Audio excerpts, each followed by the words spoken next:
ቢዝነስ ጀምረህ በተለይ መሀል ላይ ስትደርስ ምናልባትም ኩላሊት ልትሸጥ ትችላለህ። ምን አይነት ፈተናዎች ይገጥሙናል? ኪሳራ ውስጥ እንዳንወድቅ በጣም ይረዳናል። የሆነ ሰው ከሰርኩ ብሎ ሱቅ ሲዘጋ ታያለሽ። የሆነው ደግሞ ሱቅ ሰርቶ ሀብታም ሲሆን ታያለሽ። ገበያው ላይ ተቀባይነት ለማግኘት ትልቅ መንገድ ይከፍትልናል። በቅንነት የተሰጠ ትክክለኛ መረጃ ካልሆነ ያም መረጃ ትክክለኛ ስለማይሆን በውሸት የተደገፈ ኢንፎርሜሽን ነው የምትይዙ። ያያሹ ኢንፎርሜሽን ደግሞ በእርግጠኝነት የተሳሳተ ዝግጅት እንዲኖርሽ ነው የሚያደርግ። ቢዝነሱን የመዝጋት እድሉንም ሰፊ ያደርገዋል ማለት ነው። ዋጋ ካልከፈልሽ፣ ሳክሪፋይስ ካልሆንሽ ቀጣዩ መንገድ ቀላል አይሆንም። ገብተሽ ምታጭ ይበልጣል። ቢዝነስ እንዲያድግም ትልቅ እድል ይኖረዋል ማለት ነው። ማኒ ኢዝ ኦክሲጅን። ቢዝነስ ላይ ገንዘብ ምንድነው? አየር። መክፈልህ ራሱ ያስቆጫሃል እኮ አንዳንድ ይዛ ቦታ ላይ። ዋነኛው ነገር መሸጥ መቻል ነው። ምንም አይነት ስለኛ ቢዝነስ የማያውቅን ሰው መግዛት ወደሚፈልግ ኢንተረስትድ ወደሆነ ሰው መቀየር ነው። ቢዝነስ ራሱን የቻለ ጦር ሜዳ ነው።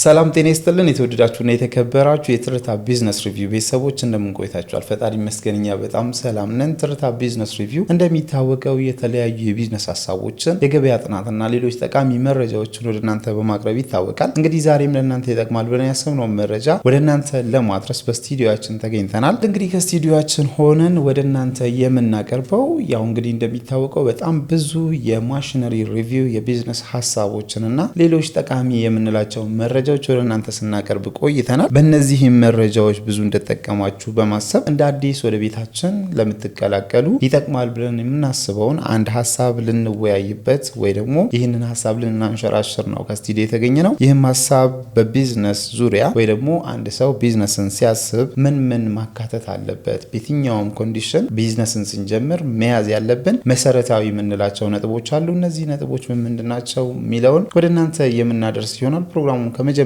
እስከ መጨረሻው በመከታተል ለቤታችን አዲስ የሆናችሁ ላይክ፣ ሼር፣ ሰብስክራይብ በማድረግ እንዲህ አይነት ጠቃሚ መረጃን ወደ እናንተ የሚያደርሰውን የትርታ ቢዝነስ ሪቪው ተቀላቀሉ እንላለን። ይህም ፕሮግራም ወደ እናንተ በማቅረብ እኔ መስቀሌ ጎበና፣ ባልደረባዬ ሉካ ቢዳለች፣ በካሜራው ኤርሚያስ አሞኛ አብሮን ይቆያል። አብራችሁን ቆዩ።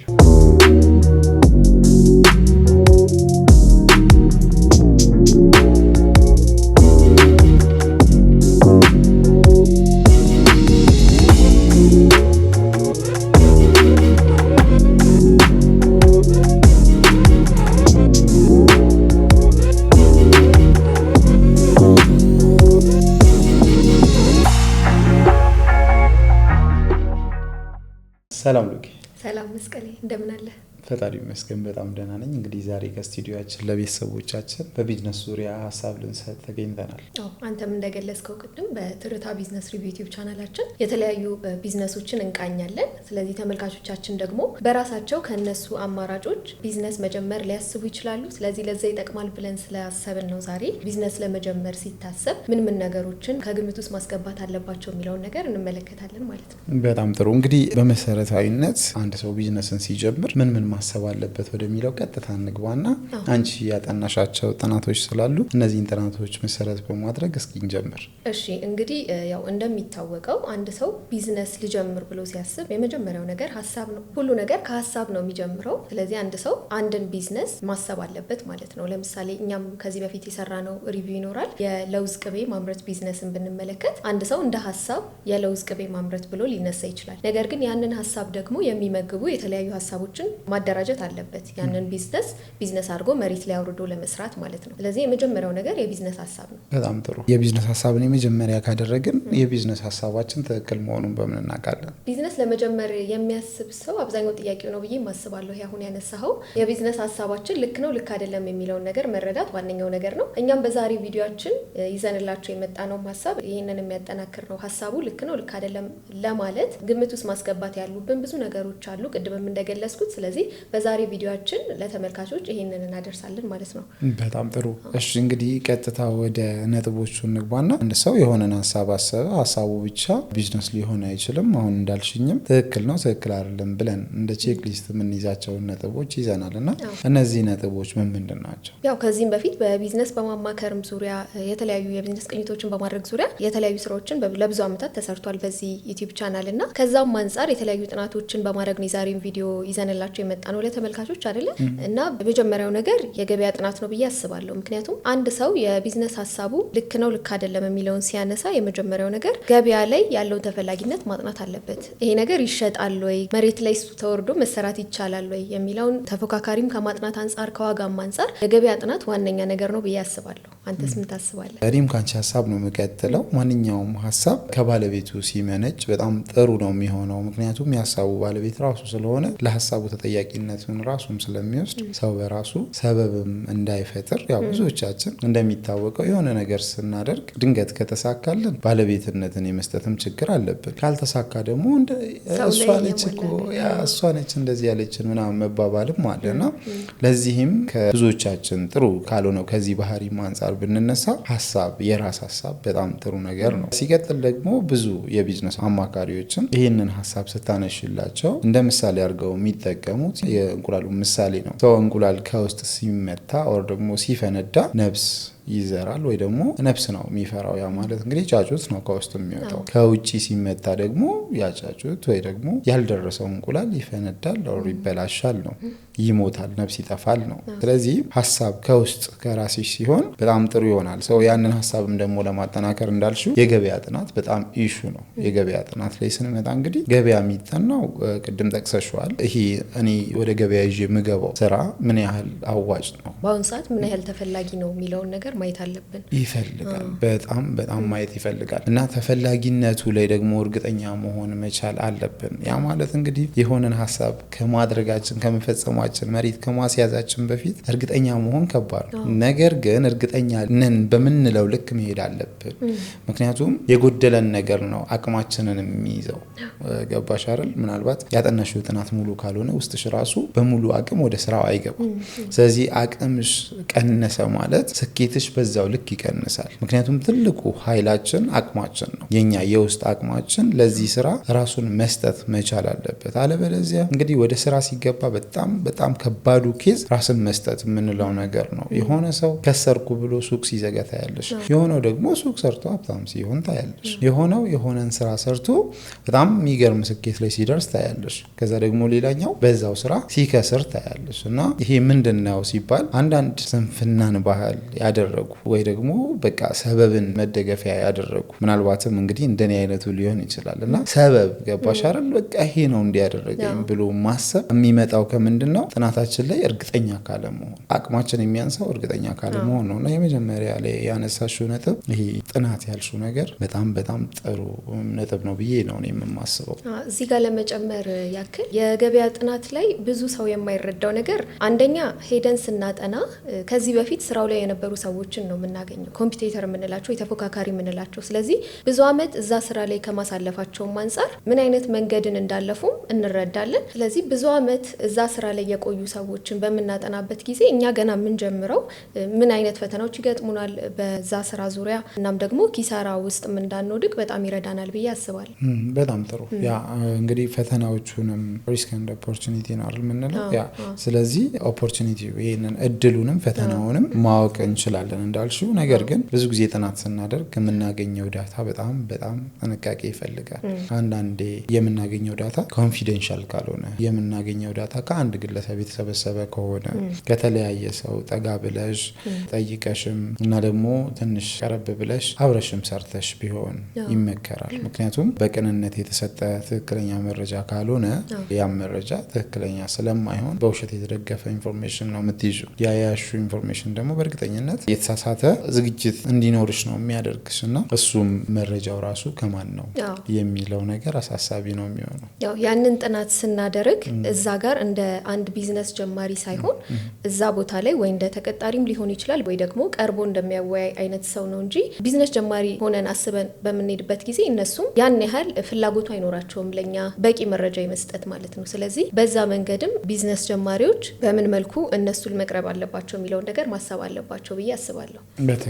በትክክል እንደኔ አስተሳሰብ በራሴም ካደረግኩት ተሞክሮ የሆነን ስራ ከመስራታችን በፊት ከመጠየቅም ከማጥናትም በላይ በተለይ እኛ ሀገር ላይ ባለው ነባራዊ ሁኔታ ቀርቦ ስራውን ሰርቶ ይሄ ወርክሾፕ የምንለው ነገር አለ አይደል? ወይ ደግሞ እንደ ፍሪላንስ በነፃ ልትሰሪ ትችላለሽ። እዛ ሴክተር ውስጥ ገብተሽ ስለ ስራው እድል፣ ስለ ስራው ፈተና፣ ስለ ስራው ወጪ፣ ስለ ስራው መዳረሻ ምናምን ኤቭሪቲንግ ማግኘት ትችላለሽ እና ያንን ለማድረግ መድፈር ይጠይቃል። እዚህ ጋር እንግዲህ ይህንን ስንል አሁንም በራሳችን ሀገር ነባራዊ ሁኔታ የሰርቫይቫል ኢሹም አለ። የሆነ ሰው እኛ ሀገር ላይ ስራን የሚሰራው እንደ ፓሽን አይደለም፣ ሰርቫይቭ ለማድረግ ነው፣ ሰርቶ ለመለወጥ የዕለት ጉርሱን ለማግኘትም ነው የሚሰራው እና እሱ አንዱ ፈተና እንደሆነ ይገባኛል። ነገር ግን ዋጋ ካልከፈልሽ፣ ሳክሪፋይስ ካልሆንሽ ቀጣዩ መንገድ ቀላል አይሆንም። ገብተሽ ምታጭ ይበልጣል። ስለዚህ እሱም አንድ ቲፕ ነው ብዬ ስለማስብ ነው። ከራሴም ኤክስፒሪየንስ ያደረግኩት ነገር ስለሆነ ነው። እኔም እስማማበታለሁ። በጣም ጥሩ። በሁለተኛ ደረጃ ምን እናስቀምጥ?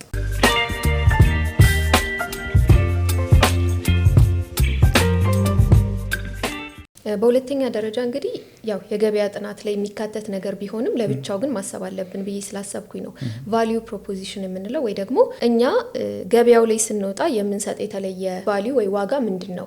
ይሄ የገበያ ጥናት ላይ ስናደርግ አንደኛ ቢዝነስ ላይ ከዚህ በፊት ብዙ አመት የሰራን ሰው ስንመለከት ምን ቫልዩ እየሰጠ ነበር፣ እኛ ደግሞ ምን የተለየ ያደርገናል የሚለውን ብናስብ አንደኛ ገበያው ላይ ተቀባይነት ለማግኘት ትልቅ መንገድ ይከፍትልናል። በሁለተኝነት ደረጃ ደግሞ ያለውን ክፍተት አሁን ላይ ዛ ቢዝነስ ያለውን ክፍተት ለመረዳት ለኛም ይረዳናል ብዬ አስባለሁ።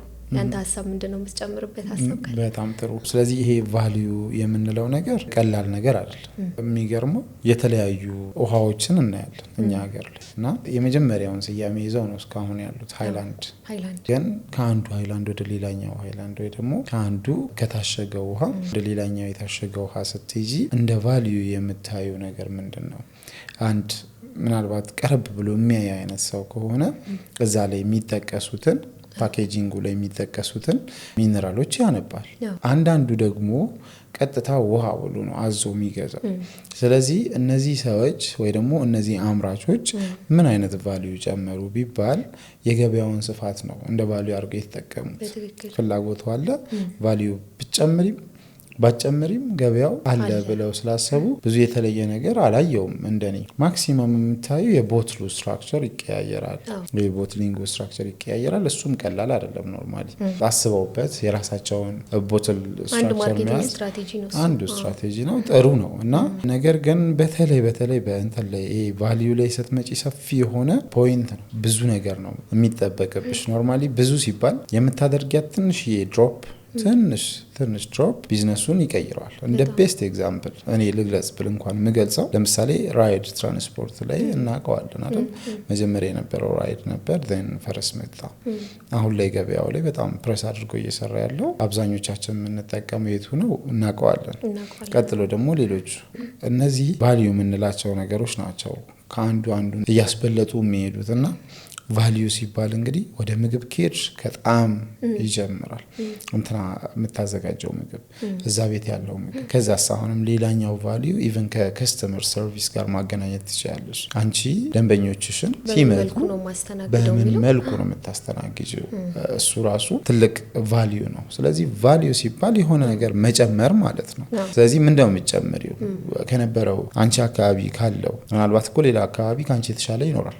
ነገር ግን አንቺ እዚህ ሰፈር ልትከፍቺ ካሰብሽ እዚህ ሰፈር ያለው ላይ አንቺ ምንድነው የተለየ ነገር ይዘሽ የመጣሽው የሚለው በጣም ወሳኝ ፖይንት ነው። ከስተመር ሰርቪስ ላይ እንዳልከው አንዳንዴ ጥሩ ፕሮዳክት ወይ ደግሞ ሰርቪስ ይይዙና ከስተመር ሰርቪስ ላይ ጥሩ ያልሆኑ ቦታዎች አሉ። ስለዚህ እዛ ላይም ሰው ትኩረት ማድረግ አለበት። ከዋናው ከቢዝነሱ ቫልዩ በተጨማሪ ከስተመር ሰርቪስ ላይ እንዴት ነው ሰውን እያስተናገድኩ ያለሁት የሚለው ነገር አንድም ከማርኬቲንግም ከሴልስም አንጻር ትልቅ ቦታ ይዛል። ከስተመር ሰርቪስ እኮ ራሱን የቻለ አንድ ሰርቪስ እና ሰርቪስ ካለን እንግዲህ እንደ አገልግሎት ነው የምናስበው አይደል? ሰው ከስተመር ሰርቪስ አንድ ድርጅት ያቀረበውን አገልግሎት የሚደግፍለት ተሸክሞ የሚያንቀሳቅሰው ነው። ምናልባት እንግዲህ ይህንን ስራ እንዲሰሩልን የሚሰሩልን አጋዥ ሆነው የምንቀጥራቸው ሰራተኞቻችን የዚህ አገልግሎት ዋና ተጠሪ ይሆናሉ። ዋና ተጠሪ እነሱ በሚያደርጉት ሰርቪስ ተጠቃሚው ሳቲስፋይድ የሚሆን ከሆነ እነሱ ራሱ በቲፑ በጣም በጣም ተጠቃሚ ይሆናሉ። እና አይተሽ ከሆነ የተለያዩ ካፌዎች ላይ ምግብ ቤቶች ላይ ያሰብሽው ሳንቲም ኪስሽ ውስጥ ከሌለ ቲፕ ሳሰጪ ስትወጪ ሂሳብሽን ያልከፈልሽ ያህል ሊሰማሽ ሁላ ይችላል። ይሄንን ያደረገው ምንድነው የሷ ወይ ደግሞ የሱ የማስተናገድ ኳሊቲ ያ ቫልዩ ነው። ትልቅ ቫልዩ ነው። አንደኛ ያንን አገልግሎት በማግኘት ሁሌ ሰው ወደዛ ቤት ይመላለሳል። ሁለተኛ ደግሞ ራሱ ተጠቃሚው ባገኘው አገልግሎት ሳቲስፋይድ ስለሚሆን የመግዛት ያህል አይሰማውም። በተቃራኒው ደግሞ የከስተመር ሰርቪስ ላይ ጥሩ ያልሆነ ቦታ አሁን እንደተጠቀስከው ጥሩ ምሳሌ ነው የካፌው ብናነሳ መክፈልህ ራሱ ያስቆጫሃል እኮ አንዳንዴ እዛ ቦታ ላይ አይደለም ቲፕ ለመስጠት ልታስብና ያ የድርጅቱን ኢሜጅ ራሱ በጣም ይቀይረዋል በአንድ ሰው ምክንያት ማለት ነው። ስለዚህ እዛ ጋር የሚያስቀምጡት ሰው ምን አይነት ነው የሚለውን በጣም ማጥናት አለባቸው። በጣም ማጥናት አለባቸው። ኢቭን የኛ ማርኬት ላይ በብዛት ያው እንግዲህ የገበያ ችግር የለብንም። ትልቁ ችግራችን እሱ ይመስለኛል እንደ ሀገር ማለት ነውና እኛ ሀገር ላይ የገበያ ችግር አይደለም ያለው። ሰው የሰራውን ስራ ገበያ ያገኝለታል። ስለዚህ ገበያ ስለሚያገኝ እነዚህ ቫልዩ የምንላቸውን ከቢዝነሱ ሀሳብ ውስጥ አያካትትም። እኛ እያወራን ያለ ነው በቢዝነስ ሌቭል ሲታሰብ በየትኛውም ዓለም አቀፍ ገበያ ላይ ጥሩ ይሆናል ብለን ያሰብነውን እያነሳን ነው። እና ግን የገበያ ችግር ቢኖር ሰው ከስተመሩ የሚጠይቅ ቢሆን እነዚህ የምናነሳቸውን ጉዳዮች ያለምንም መከልከል ሰው ይፈጽማል፣ ድርጅቶች ይፈጽማሉ። ከፈለግሽ ግዢ ካልገዛሽ ደግሞ መተው ትችያለሽ ሁላ ሚል ነጋዴ ያለበት ሀገር እና የዚህ ነው ያለ እኔ መሸጥ አልፈልግም እንደውም ሚልሽም አለ። እኔ ፐርሰናሊ አጋጥሞኛል። በሚዲያችን እንግዲህ እንደሚታወቀው ቢዝነስ ሪቪው እናደርጋለን አይደል? ሰው ሪቪው ስናደርግ በአካል ሄደን ይህንን መረጃ ስጡን ተመልካቾቻችን ቤተሰቦቻችን ይፈልጋሉ ብለን ስንሄድ ማስታወቂያ አንፈልግም ሁላ የሚሉ አሉ። ባለቤቱ ይፈልግ ራሱ እርግጠኛ በማይሆኑበት ሁኔታ እንደዛ የሚሉበትም አጋጣሚ ያለንም ስላጋጠመኝ ማለት ነው። በትክክል። ስለዚህ እነዚህ ችግሮች ከምን የመነጩ ናቸው ሲባል እንደኔ የማርኬት ችግር ካለማጣት፣ ሲቀጥል ደግሞ ቢዝነሱን ራሱ ሊሚት አድርገው እኔ ከዚህ በላይ መሸጥ አልፈልግም የሚሉሽ አሉ። የሚገርመው ነገር እና ያ እሱ ስህተት ነው ምናምን ብዬ እያሰብኩ አይደለም። እኔ የሽያጭ ልኬን ሴት አድርጌ በምፈልገው መጠን ብቻ መሸጥ እችላለሁ። ለምን ካለኝ የመንቀሳቀሻ ካፒታል አንጻር ሊሆን ይችላል። ሌላው ደግሞ የማስበውን ሽያጭ ከፍ ባደርግ የአገልግሎት አሰጣጤ ላይ ችግር ሊፈጥር ይችላል። አሁን አንዳንድ አገልግሎት ሰጪ ድርጅቶች ላይ አይተሽ ከሆነ ምግብ ቤት ምናምን ላይ ስትሄጂ ምግብ አለቀ ላለ ማለት ምኑንም ቶሎ አየር ባየር አድርገው ሰርተው ሲሰጡሽ ቀድመው ሲሰጡሽ ከነበረው የተለየ ይሆንብሽና እዚህ ቤት ምግብ ተበላሽቷል ብለሽ ትጠይጫለሽ።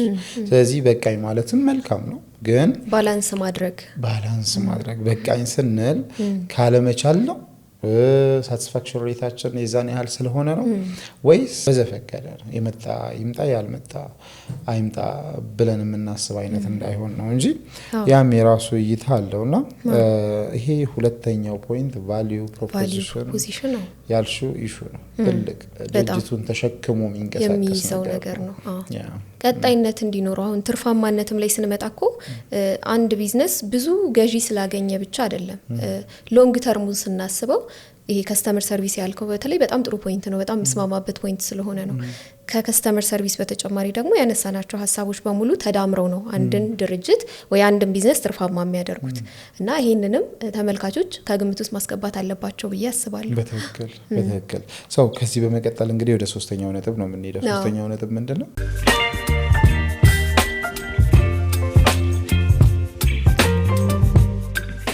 ሶስተኛው ነጥብ ደግሞ ያው ይሄም ቢዝነስ ሐሳብን ከሚመግብልን ነገር አንዱ ነው። ሪሶርስ ወይ ደግሞ ሴት የምንለው ነገር ነው።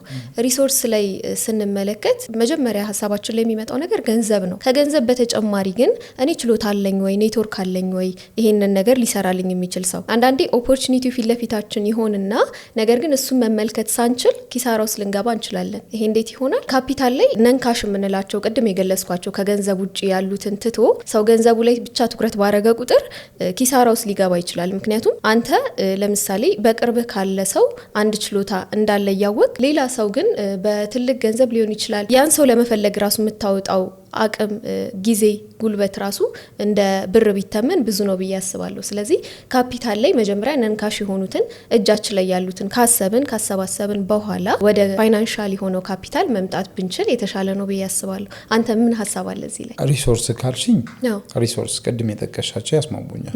በአጠቃላይ ሪሶርስ ብለን ሰብሰብ አድርገን የምናወራው ነገር ሀብት ነው። ሀብት ስንል አንደኛው የሰው ሀብት ነው፣ ሌላው ደግሞ ቁሳዊ ሀብቶች ይኖሩናል እያልን ሌሎችንም መጥቀስ እንችላለን። ስለዚህ የሰው ሀብት ስር ደግሞ ምን አይነት ሰው ነው ያለኝ የሚለው ነገር በጣም ወሳኝ ነው። እኔ በድርጅቴ ውስጥ ያሉት የስራ ባልደረባዎቼ ምን አይነት ናቸው፣ ለብቻል ለድርጅቴ ምን ያህል ይጠቅማሉ ብሎ ማሰብ ይጠይቃልና ይሄ የሰው ሀብት ደግሞ ስኪልድ ነው ወይ እያበቃውት ነው ወይ የሚሉ ጥያቄዎች ይነሳሉ። እንዴት ነው እያያዝኩት ያለውት? አንዳንዴ ሰራተኛ እንደ ባሪያ አድርጎ የማሰብ ነገር አለና ያንን ነገር ሪፍሌክት የምናደርግ ከሆነ ቢዝነሱ ላይ ያ ሰው የባለቤትነት ስሜት አይኖረውም። የባለቤትነት ስሜት ከሌለው ደግሞ ያ ቢዝነስ የማደግ እድል የለውም። ግዴለሽ ስለሚሆን ፈልጎ ስለማይሰራ፣ ስለዚህ እሱም ራሱን የቻለ ኳሊቲ ነው። ሶ ሪሶርስ ካልን እንግዲህ የሰው ሀብት እና ቁሳዊ ሀብት ብለን በቀላሉ በሁለት ብንከፍልም እንችላለን። ሌሎች ሀብቶችም ይኖሩናል እና እነዚህ ቁሳዊ ሀብቶች ያልናቸው ደግሞ ለዛ ለምንፈልገው ስራ ግብአት የሚሆኑ ናቸው። ማሽነሪ ሊሆን ይችላል፣ ስራችንን የምንሰራበት ቤት ሊሆን ይችላል፣ ምናልባት ውጪ ላይ የምንሰራ ከሆነ ያ ኦቨርኦል ያለው ኤሪያ ሊሆን ይችላል። እነዚህን እንግዲህ እንደ ሪሶርስ ልንይዝ እንችላለን ማለት ነውና በጣም ወሳኝ ናቸው። ለምሳሌ አሁን ብዙ ብድሮችን አክሰስ ለማድረግ እዚህ ጋር ያሉ ሪሶርሶች ናቸው ለአንድ ድርጅት መመዘኛ የሚሆኑ። አንድ ድርጅት ለምሳሌ አሁን ኢትዮጵያ ውስጥ ከምናውቃቸው ፋይናንሻል ወይ ደግሞ ካፒታል ጉድስ አበዳሪዎች የምንላቸው እንደ አዲስ ካፒታል፣ እንደ ኦሮሚያ ካፒታል፣ እንደ ዋሊያ ካፒታል፣ ደቡብ ካፒታል የምንላቸው እነዚህ ካፒታል የሚባሉ አበዳሪዎች የመጀመሪያ የሚጠይቁሽ ሪሶርስ መስሪያ ቦታ ነው። ስለዚህ ያ ነገር ከሌለሽ ብድር አይኖርሽም ማለት ነው። ተረዳሽኝ አይደል? ስለዚህ ያ መስሪያ ቦታ ራሱን የቻለ ሪሶርስ ነው። እሱን ኦን ማድረጉ ለቢዝነሱ መሰረታዊ መሆኑን እኔም እስማማለሁ። ይሄ ነው ያለኝ ሀሳብ። በጣም ጥሩ። እኔም በጣም የምስማማበት ሀሳብ ነው። ምክንያቱም በዙሪያ ያለውን ነገር ባለማየት ብዙ ነገሮችን ዋጋ ትከፍልባቸዋለህ። ስለዚህ ያሉንን ሪሶርሶች ሰብስበን ወደሚፈለገው አላማ ወደ ቢዝነስ ሀሳባችን ብናወርደው ጥሩ ብልሃት ነው ብዬ አስባለሁ እኔ። በጣም ጥሩ። እንቀጥል። አራተኛ ነጥብ ያው እንግዲህ ሌላኛው ደግሞ ከዚሁ ከሪሶርሱም ጋር ስለሚገናኝልን መነሻ ካፒታል ነው።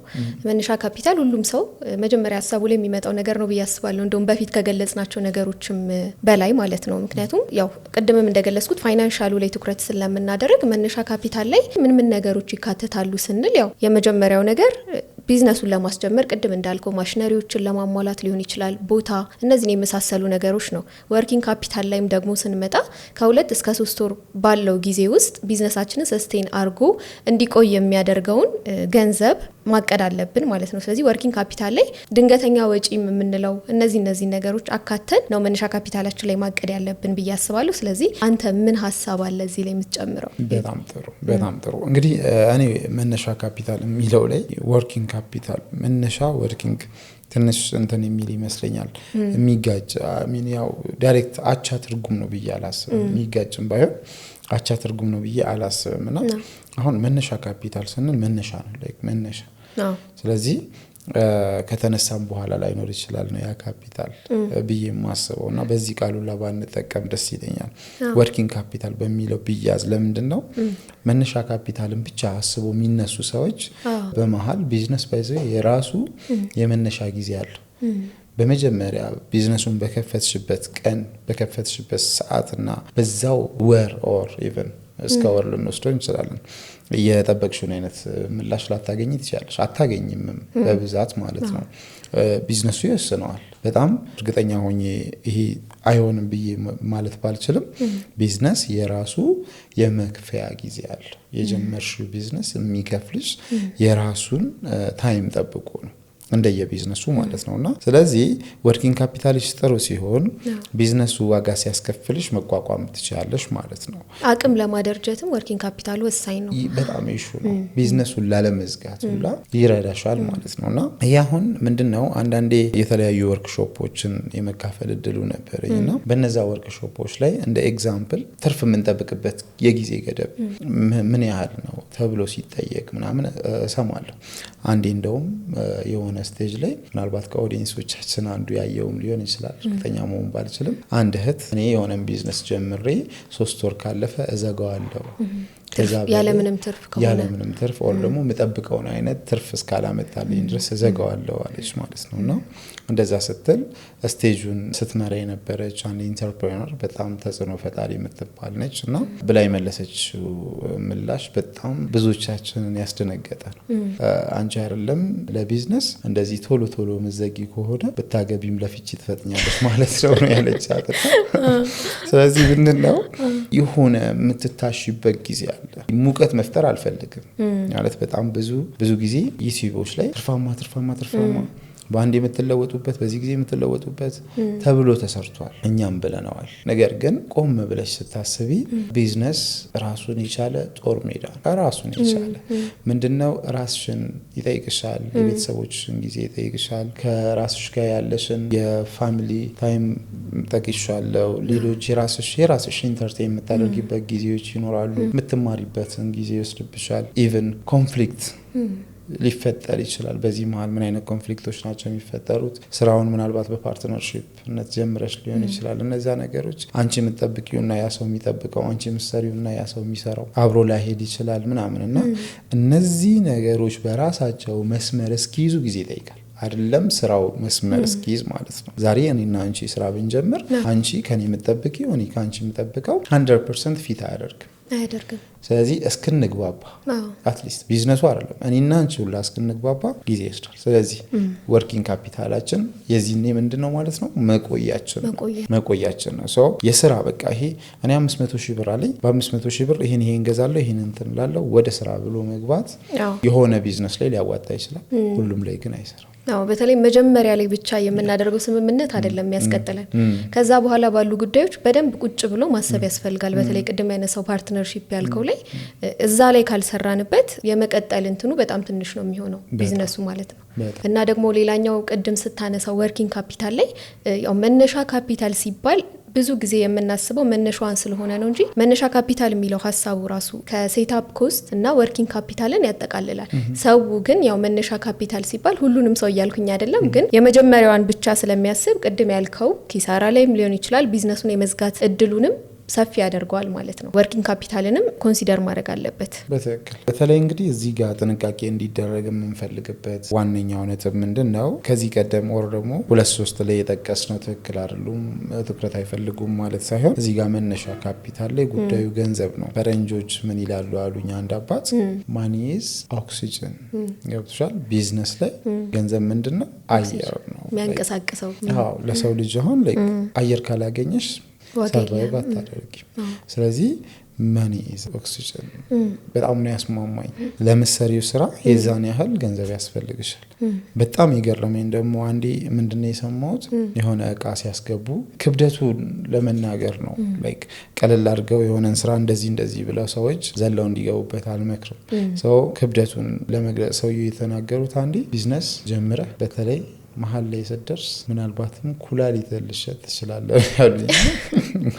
እንዴት ነው ያልኩት? እንዴት ብዬ ስል ለምሳሌ እኔ ፋብሪካ አላቸው የፋብሪካ ባለቤት ናቸውና ማሽኖችን ከውጭ ያዘው ወደብ ላይ ቆመ። እዛ ጋር ያለውን ፕሮሰስ ለማስቀጠል እነሱ ፋብሪካ ላይ ያመረቱት ፕሮዳክት አልተሸጠም። ስለዚህ እጃቸው ላይ ያለውን ወርኪንግ ካፒታል ኦልሬዲ ሉዝ አድርገውታል። ስለዚህ በዚህ ጊዜ እኔ ጋር የቅርብ ርቀት ላይ ያለው ኩላሊቴ ነው አሉኝ ማለት ነው። በጣም ቀልድ አስመስለው ቀልድ የሚመስል ግን በጣም ታች የሆነ ፖይንት ነውና ምናልባት እንግዲህ ፈጣሪ ቢፈቅድና ፈቃደኛ ከሆኑ እዚህ ስቱዲዮአችን ጠርተን እሳቸው ሐሳባቸውን ሼር እንዲያደርጉ የምናደርግበት እድል ይኖራል። እና ምን ልልሽ ነው ላይክ ካፒታል ካሽ ወርኪንግ ካፒታላችን በጣም ወሳኝ ነች ማለት ነውና እሱም መሰረታዊ ፖይንት ነው። ሌላስ ምንድነው የምንጨምረው? ያው ሌላኛው ይሄ ሁሌ የማይቀር ነገር ነው። በተለይ ቢዝነሳችን እያደገ ሲመጣ ህጋዊነት ትልቁን ቦታ ይወስዳል ብዬ አስባለሁ። ከደንበኞችም ላይ እኮ አንድ ሰው ህጋዊ ሆኖ ቢዝነስ ይጀምርና ህጋዊ ሳይሆን ቢዝነስ ይጀምር የትኛው ላይ ነው አንተ እምነት የሚኖርህ? ህጋዊ ሆኖ ላይ ነው። ስለዚህ ከህጋዊነት አንፃር ቅድምም እንዳልኩት የረጅም ጊዜ ትርፋማነት ከማረጋገጥ አንፃር የተለያዩ ኦፖርቹኒቲዎች ለምሳሌ የብድር አማራጭም ለማግኘት ከመንግስት ጋር የተያያዙ ነገሮችን በሙሉ ለማግኘት ህጋዊነት ትልቁን ቦታ ይወስዳል ብዬ አስባለሁ። አንተስ ከህጋዊነት ጋር ምን ሀሳብ ይኖርሃል? እንግዲህ ያው ህጋዊነት በየትኛውም ቢዝነስ መሰረታዊ ቢሆን ከኛ አልፎ ለሌላው ይጠቅማል ብዬ ነው ማስብ። ነገር ግን ስጋት ብለን የምንጠቅሳቸው ኬዞች አሉ። አብዛኛውን ሰው ስለ ቢዝነሱ ኖሃው ሳይኖረው፣ የሂሳብ አሰራር ኮንሴፕት ሳይኖረው፣ ግብር ምን እንደሆነ፣ ስሌቱ እንዴት እንደሆነ፣ በግብር ሊጨምር የሚችለው ሊቀንስ የሚችለው ቅጣት ውስጥ እንዴት ነው የሚለውን እውቀት ሳይኖረው ህጋዊነትን አይደለም ቢዝነስን ባይጀምር መክራለሁ። ያው ብዙ ኬዞችን እናስተናግዳለን። እኛም ደውለው የሚጠይቁን ሰዎች አሉ በዚህ ዙሪያ ታውቂያለሽ፣ እና ንግድ ፍቃድ ካወጣ የዚህን ያህል ጊዜ ሆነኝ ሰርቼበት አላቅም። ገብቶሻል? ንግድ ፍቃድ ካወጣሽ ካፒታል ከጠቀሽ ሰርቼበት አላቅም መልስ አይሆን። ግዴታ ግብር መክፈሉ ግዴታ ነው የሚሆነው። ግብር መክፈሉ ግዴታ ነው የሚሆነው እና ግብሩም ደግሞ በምን አይነት ሁኔታ እንደሚሰላ ነው የላቸው። ስለዚህ እኚህ ሰዎች አንደኛ ቢዝነሳቸውን ሊጀምሩ ገና እያሰቡ ነው። ገና ቢዝነስ ሳይጀምሩ ቅጣት ውስጥ ናቸው። ሌላው የሆነ ጊዜ እንደዚህ ስራ ጀመሩ፣ አጋጣሚ ሆነና ስራው መቀጠል የሚችል አልመሰላቸው፣ ማቋረጡ። ሲያቋረጡ ደግሞ ንግድ ፍቃዱን አልዘጉትም። ገብቶሻል? ሰው ሌላ ታሪክ መጣ ማለት ነው። ግብሩ አለ ግብሩ አለ። ሌላው ምን አይነት ችግሮች ይፈጠራሉ? ጣምራ የሚባል ንግድ ፍቃድ ገብቶሻል? ንግድ ፍቃድን ጣምራ ያደርጉና ጣምራ ሲያደርጉት ማይንድ የሚያደርጉት እነሱ በተናጠል ያለውን ኮንሴፕት እንትን ይሉትና ሂሳቡ ላይ አያደርጉት። ገብቶሻል? እዛ ጋር ምን ያህል ነው የሚመጣው፣ ይሄኛው ላይ ምንድነው፣ ይሄኛው ላይ ምንድነው የሚለውን ነገር እንኳን እርግጠኛ አይሆኑ። አሁን ላይ በጣም ጥሩ የሆነው ነገር ዲጂታል ስለሆነ ሲስተሙ ምን ማድረግ ይችላል? ገቢዎች ቢሮ በራሱ ንግድ ፍቃድሽ 2 ዓመት ሲሆነው ይዘጋዋል። ኢንሴንስ በቃ ለ2 ዓመት ያህል ያልተጠቀሙት ንግድ ፍቃድ ነው ብሎ እዛው ብሎክ ስለሚያደርገው እሱን እንደ አድቫንቴጅ መጥቀስ ይቻላል ዲጂታል ስለሆነ። ነገር ግን በጣም ጥሩ ሆኖ ካላወቅሽው መጥፎ የሚሆነው ነገር ህጋዊነት ነው ማለት ነው። ስለዚህ ህጋዊነት ውስጥ ስትመጪ በጣም በእውቀት መደገፍ መቻል አለብሽ፣ መጠየቅ መቻል አለብሽ። ሰው እየጠየቅሽ እየቀረብሽ በዚህ ገቢዎች ላይ ስልጠናዎች ይሰጣሉ። እንደ መብት የምትጠቀሚው ነገር እኔ እዚህ ቢዝነስ ላይ ነው ያለሁት፣ ስለዚህ ስልጠና መውሰድ ፈልጋለሁ፣ እንዴት ነው ማግኘት የምችለው ብለው በነፃነት ስልጠናውን መጠየቅ ይችላሉ። ይሄንንም ቢያደርጉ በጣም የተሻለ ይሆናል ብዬ አስባለሁ፣ በህጋዊነት ዙሪያ ማለት ነው። ቅድም ካልሽው ከብድር አንጻር ምንም ጥያቄ ውስጥ የሚገባ አይደለም። አንቺ ንግድ ፍቃድ ሳይኖርሽ ሱቅ ከፍተሽ አንደኛ አትቀጥይም፣ ብትቀጥይም ደግሞ ያ ሱቅ በጣም አቅም የሌለው ነው የሚሆነው። አቅም የሌለው ኢንሴንስ የሚያንቀሳቅሰው ካሽ ጥሩ ያልሆነ ማለት ነው። እና እንደዛ ከሆነ አንቺ ብድርንም ልታስቢ አይገባ፣ ለዕለት ጉርስ የምታስቢው ወደ ትልቅ የምታሳድጊው አይደለም። ስለዚህ እንደዛ አይነት ፖይንቶች ይኖራሉ። ንግድ ፍቃድ ሲኖርሽ ብድር አለሽ። ንግድ ፍቃድ ሲኖርሽ የተለያዩ ስልጠናዎችን ትደፍሪያለሽ። ለምን? ኦልሬዲ ግብር አለብሽ፣ ህጋዊ ነሽ። ሌላው ምንድነው ፖዚቲቭሊ እንደ ሀገር የምናስብ ከተባለ ያውኛ አሁን ላይ ያለንበት ማይንድ ሴታችን የዛን ያህል ሀገር ላይ ባይደርስም ግን እቺው ሳንቲም ነች ተሰብስባ ለሚፈለገው አላማ የምትውለው። ስለዚህ እሱም ራሱን የቻለ ኮንትሪቢዩሽን ነው ማለት ነው። እና ንግድ ፍቃድ ከሌለሽ አሁን ላይ አሁን በተለይ እየሄድንበት ያለነው ሲስተም ዲጂታል ነው። ስለዚህ ዲጂታል ላይ ምንድነው የሚሉሽ ኢቭን ሌላ አይደለም። ለምሳሌ አሁን ዲጂታል ብድሮች እንደሚቹ የምናውቃቸው ሌሎችም ብድሮች አሉ። ኖርማሊ ንግድ ፍቃድሽን እዛው አታች አድርገሽላቸው በኦንላይን ፕሮሰስ የምታደርጊባቸው ማለት ነው። እና እነሱ ጋርም እንኳን ብትሄጂ ንግድ ፍቃድ ኢሹ ግዴታ የመጀመሪያው ሪኳየርመንት እነሱም ጋር ቢሆን የሚሆነው ንግድ ፍቃድ ነው። እና ሌላው ደግሞ የንግድ ፍቃድ ህጋዊነት ላይ ስናነሳ ኃላፊነት ይሰማሃል። ብዙ ጊዜ የራሳችን ቢዝነስ ሲሆንና ሰው ጋር ተቀጥረ ስትሰራ ኃላፊነት የትኛው ነው የሚጨምረው? የራስ ሲሆን ግዴለሽ ልትሆን ትችላለህ፣ ቢሰራ ባይሰራ ብሄድ ባልሄድ። ህጋዊ ስትሆን ግን ነገ ግብር መክፈል እንዳለብህ ታውቃለህ። ስለዚህ በኃላፊነት ስራን ትሰራለህ። በዛ ምክንያት ደግሞ ቢዝነስ እንዲያድግም ትልቅ እድል ይኖረዋል ማለት ነው። እዚህ ጋር በዚህ መልኩ አውርተናል። ከዚህ በመቀጠል ፕሮግራማችንን ለመቋጨት እንዲረዳ መሰረታዊ ብለን የያዝናቸው የመጨረሻ የምንላቸው ነጥቦች ምንድን ናቸው? ያው እንደ ማጠቃለያ ከላይ ገለጽናቸው እንደ ሪሶርስ፣ የገበያ ጥናት፣ የቢዝነስ ሀሳብ ከምንለው ዋነኛው ነገር መሸጥ መቻል ነው። ምክንያቱም ይሄ ሁሉ ቢዘረዘር አንድ ሰው መሸጥ ካልቻለ ምንም ትርጉም የለውም ቢዝነሱ ላይ። አሁን አይተህ ከሆነ የቢዝነሱ በደንብ ችሎታ አላቸው፣ በደንብ ያውቁታል እንዴት መስራት እንዳለባቸው። ነገር ግን ለሰዎች እንዴት ነው መሸጥ ያለብን የሚለውን ነገር አያውቁትም። ስለዚህ ለዛ ደግሞ እኔ ጥሩ መፍትሄ ነው ብዬ የማስበው መጀመሪያ ማርኬቲንግ ነው። እንዴት ማርኬት ላድርገው ያንን ነገር? ማርኬቲንግ የሚይዘው መሸጥን አይደለም፣ ዳይሬክትሊ አይደለም። መጀመሪያ ማርኬቲንግ ኮንሴፕቱን ስናየው በተለያዩ መንገዶች ኮልድ የነበረውን ወይ ደግሞ ምንም አይነት ስለኛ ቢዝነስ የማያውቅን ሰው ወደ ዋርም ወይ ደግሞ መግዛት ወደሚፈልግ ኢንተረስትድ ወደሆነ ሰው መቀየር ነው። ስለዚህ ያንን ካደረግን በኋላ ወደ ሲልስ ብንገባ አይ ቲንክ የተሻለ ይመስለኛል። ምክንያቱም አንዳንዴ ብዙ ቦታዎች አይተ ከሆነ ቀጥታ ይሄዱና ይህንን ነገር ግዛኝ አንተም ጋር ሊገጥም ይችላል፣ ግዛኝ ሊልህ ይችላል። ግን ስለዛ ነገር ካላወቅ ከዚህ በፊት ማርኬቲንግ ላይ የተሰራ ነገር ከሌለ ያንን ነገር ለመግዛት አንተም እምነት አይኖርህም።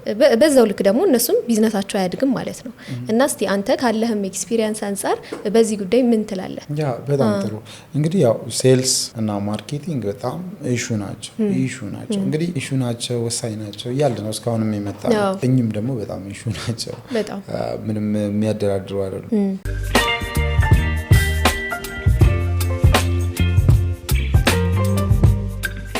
ኖርማሊ ማርኬቲንግ እና ሴልሳችን ደግሞ ላይ ከጠቀስናቸው ጋር ካልታረቁ አንቀጥል። ያ ማለት እንግዲህ ህጋዊነት፣ ለምሳሌ ማርኬቲንግ እና ሴልስ ላይ በጣም ጎበዝ ሆነሽ ህጋዊ ካልሆንሽ ትወጫለሽ ከገበያው። ለምሳሌ ሜክሲኮ እና መገናኛ አካባቢ እናውቀዋለን።